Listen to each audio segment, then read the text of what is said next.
আসসালামু আলাইকুম ভিউয়ার্স। আজকে এই ভিডিওর মাধ্যমে হেলিকপ্টার নেওয়ার বিষয়ে কিছু বিষয় আলোচনা করা হচ্ছে।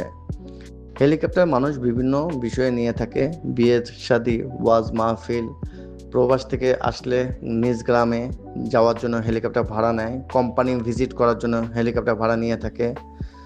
তারপরে বিভিন্ন ফ্যামিলি প্রোগ্রামে হেলিকপ্টার ভাড়া নিয়ে থাকে। অর্থাৎ হেলিকপ্টার ভাড়া আপনি কী জন্য নিচ্ছেন সেটা বলতে হবে, এবং যে জায়গায় হেলিকপ্টার নেবেন সেটা গুগল লোকেশন শেয়ার করতে হয়। সেই গুগল লোকেশন অনুসারে ভাড়া নির্ধারিত করা হয়। সাথে অবশ্যই ডেটটা বলতে হবে, কারণ খেয়াল করতে হবে শুক্রবার এবং বন্ধের গভর্নমেন্ট হলিডে যে প্রাইস, রেগুলার প্রাইসের সাথে 20-25 হাজার টাকা কম বেশি হয়ে থাকে। এই জন্য ডেট এবং টাইম এবং কী উদ্দেশ্যে হেলিকপ্টার নিতে চাচ্ছেন সেটা বলা বাঞ্ছনীয়। তো সেই ক্ষেত্রে ভাড়া নির্ধারিত হবে।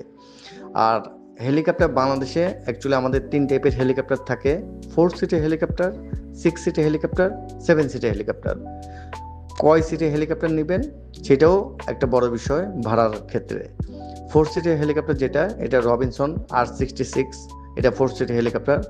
আর 6 সিটের যেটা, এটা 2 টাইপের হয়, একটা হচ্ছে ইউরোকপ্টার আর একটা বেল 407। এগুলো হচ্ছে 6 সিটের হেলিকপ্টার।